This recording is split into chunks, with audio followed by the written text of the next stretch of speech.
Assalamualaikum warahmatullahi wabarakatuh.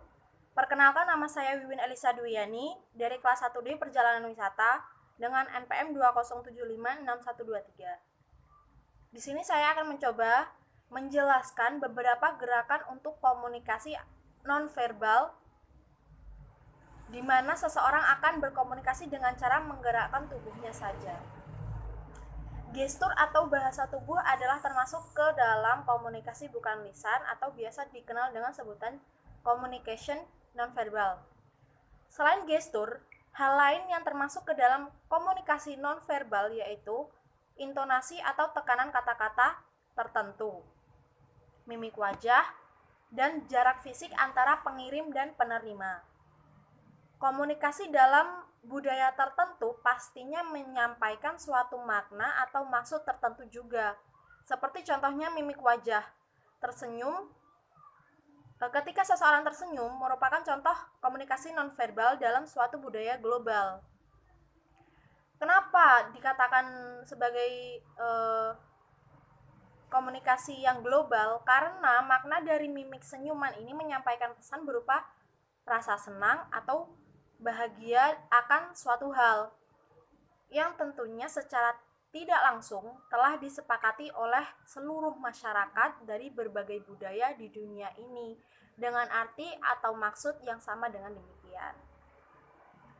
Lalu bagaimana jika pesan nonverbal yang disampaikan dari orang yang berbeda budaya diterima dan diartikan berbeda pula dengan orang dari budaya lain?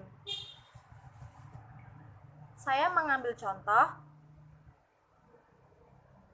ketika contoh yang pertama, ketika seseorang yang berasal dari negara Korea Selatan, sebut saja idola K-pop ya, membuat tanda dengan jarinya berupa ibu jari dan jari telunjuk yang saling bertumpang tindih. Gestur tersebut diartikan sebagai tanda cinta. Penggemar K-pop biasanya menyebutnya dengan finger heart atau jari cinta. Nah, jika mereka saling memperagakan finger heart satu sama lain, itu mereka berarti saling mencintai dan menyayangi. Itulah yang terjadi antara mereka yang satu budaya. Mereka akan langsung paham dengan bahasa jari tersebut. Namun berbeda hal jika orang Korea menyampaikan finger heart kepada orang lain yang berbeda negara dan tentunya berbeda budaya. Mereka akan kebingungan apa maksud bahasa tubuh tersebut.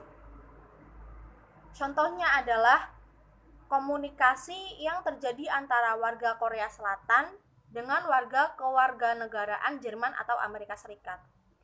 Jika orang Amerika Serikat tersebut merupakan pribadi yang anti atau tidak mengikuti perkembangan Korean populer atau K-pop, maka ia akan bingung bahkan memaknai bahasa jari tersebut dengan arti meminta uang. Karena memang itulah yang dipahami oleh mereka, penduduk Amerika Serikat.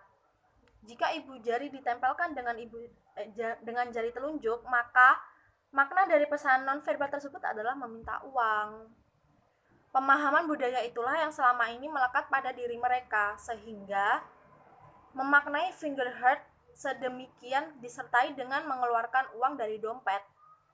Satu orang yang berasal dari Korea Selatan memaknai gestur tersebut dengan arti cinta, satu lagi mengartikan dengan pesan meminta uang. Perbedaan budaya yang melatar belakangi keduanya lah yang membuat pemaknaan pesan nonverbal di antara mereka juga berbeda.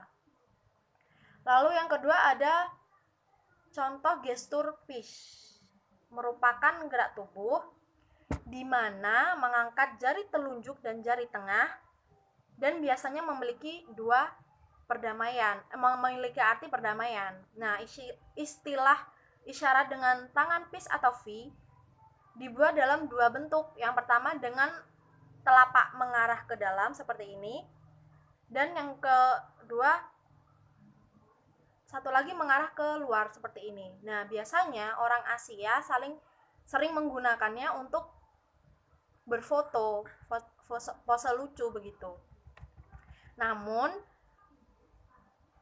kita juga harus berhati-hati saat menggunakan gestur ini karena di beberapa negara dapat berarti buruk, seperti contohnya di Amerika Serikat, simbol jari membentuk V bermakna perdamaian untuk sebuah kemenangan. Namun, di negara Eropa seperti Inggris, Afrika Selatan, Selandia Baru, dan Irlandia atau yang lain, negara lain, ketika gerakan yang sama dilakukan tetapi dengan punggung menghadap keluar seperti ini, itu merupakan penghinaan atau bisa dikatakan dengan pelecehan seksual karena gestur V ini melambangkan kelamin wanita, mohon maaf, atau vagina.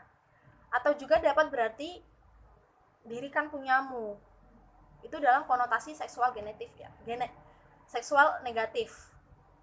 Nah, daripada itu lebih waspada dan pelajari kebiasaan komunikasi dari budaya di berbagai negara lainnya. Karena kita tidak akan menginginkan jika suatu pesan yang kita maksudkan baik, tetapi justru ditangkap dan dimaknai buruk oleh orang lain. Baik, segitu saja penjelasan saya tentang non-verbal communication. Semoga bermanfaat. Terima kasih. Wassalamualaikum warahmatullahi wabarakatuh.